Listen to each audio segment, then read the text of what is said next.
কর্মী আছে 20 জন আর 5 জন নেতা, এই মিলে যায় বলতেছে আমি পিয়ার পদ্ধতিতে নির্বাচন চাই। নির্বাচিত সরকার আসলে এই ধরনের ভুং ভাং টুংচাং আর জায়গা পাবে না।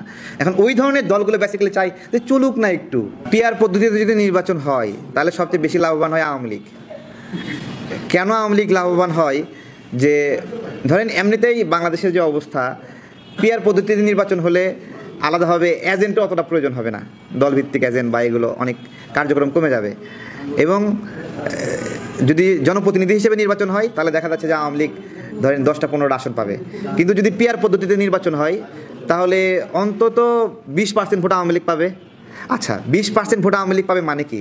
3-20-এ 60 জন এমপি হবে আওয়ামী লীগ থেকে, তাই না? তো যারা পিয়ার পদ্ধতিতে নির্বাচন চাচ্ছে তারা কি এটা কখনো বিবেচনা করছে? অথবা কর্মী ধরলামই 1 লাখ আছে আর হলো নেতা আছে 200 জন, তারা পিয়ার পদ্ধতিতে নির্বাচন চায়। তো আমার ওইটাই প্রশ্ন যে তারা তাদের প্রয়োজনে চাচ্ছে, জনগণের কাছে জিজ্ঞাসা করা হয়েছে জনগণ এটা চায় কিনা?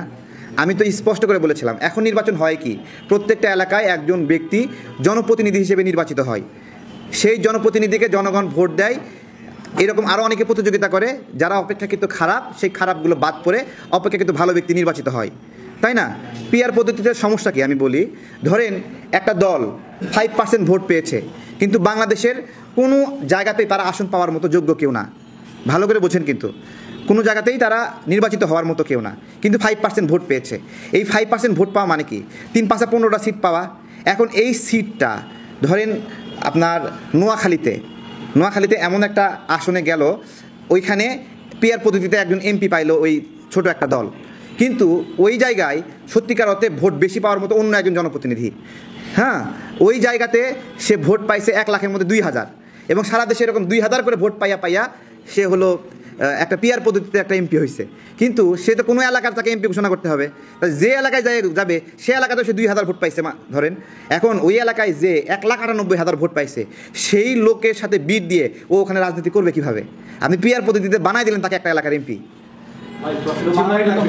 মানে সে তো ওই জায়গার যে প্রভাব প্রতিপত্তি ক্ষমতা, ওই জায়গায় জনগণের যে ভালোবাসা, সেই লোক বাদ দিয়ে পিয়ার পদ্ধতিতে ঝড়ে বক মারার মতো অন্য একজন লোক গিয়ে ওখানে এমপি হচ্ছে, সে ওই এলাকার গিয়ে জনপ্রতিনিধি হবে, তাই তো? এখন ওই এলাকার মানুষ তো তাকে ভোটই দেয় নাই, সে গড় ভোট পেয়ে একটা এলাকার যায় এমপি হচ্ছে।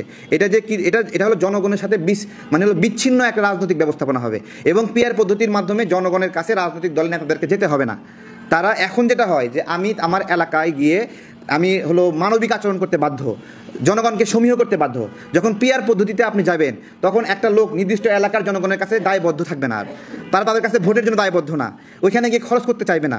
এইটা হলো বড় একটা সংকট তৈরি করবে, জনগণের লস হবে, জনগণের লস। রাজনৈতিক দলগুলো নিজের লাভের জন্য জনগণের এই বিষয়টাকে মানে ভুজুম ভাজুম বোঝাচ্ছে কি জানেন, যে 1% জনগণ কোনো একটা দলকে ভোট দিছে, তাহলে ওই ভোটের দাম দিতে হবে না। কি সূক্ষ্ম একটা চিন্তা দেখেন, যে 2% ভোট পাইছে, ওই ভোটের কি দাম নাই? ওই ভোটের দাম দিতে গিয়ে যে লোক কোনো জায়গায় নির্বাচিত হবে না তাকে এমপি বানাই দেবে ওই 2% ভোটের ভিত্তিতে। আরে ভাই, ওই 2% তো সমন্বিত কোনো একজন এলাকার জনগণ না, তাই না? প্রত্যেকটা এলাকায় জনপ্রতিনিধি যে নির্বাচিত হবে, এই ব্যবস্থাপনাকে আঘাত করার উপায় হলো একটা পিয়ার পদ্ধতি।